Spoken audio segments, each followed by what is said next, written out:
Exodus chapter 2. Now a man from the house of Levi went and married a daughter of Levi. And the woman conceived and gave birth to a son. And when she saw that he was beautiful, she hid him for 3 months. But when she could no longer hide him, she got a papyrus basket and covered it with tar and pitch. Then she put the child in it and set it among the reeds by the bank of the Nile. And his sister stood at a distance to find out what would happen to him. Now the daughter of Pharaoh came down to bathe at the Nile, with her female attendants walking alongside the Nile. And she saw the basket among the reeds, and sent her slave woman, and she brought it to her. When she opened it, she saw the child, and behold, the boy was crying. And she had pity on him, and said, "This is one of the Hebrews' children."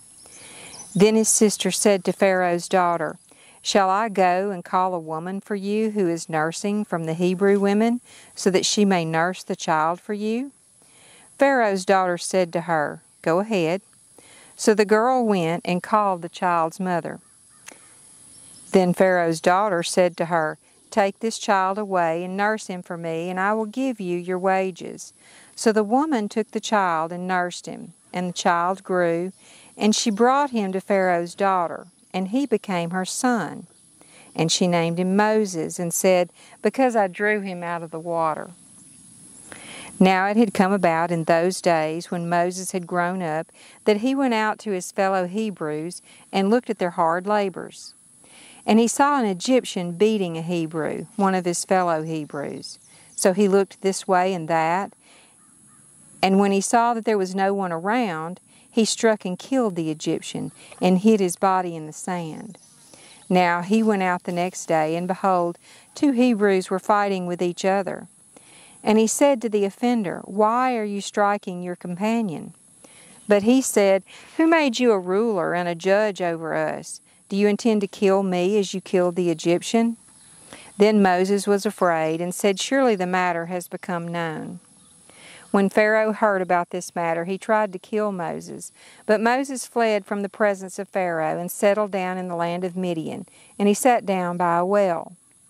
Now the priest of Midian had 7 daughters, and they came to draw water and filled the troughs to water their father's flock. Then the shepherds came and drove them away, but Moses stood up and helped them and watered their flock. When they came to their father Reuel, he said, "Why have you come back so soon today?" They said, "An Egyptian saved us from the shepherds, and what is more, he even drew water for us and watered the flock." So he said to his daughters, "Where is he then? Why is it that you have left the man behind? Invite him to have something to eat." And Moses was willing to live with the man. And he gave his daughter Zipporah to Moses. Then she gave birth to a son, and he named him Gershom, for he said, "I have been a stranger in a foreign land."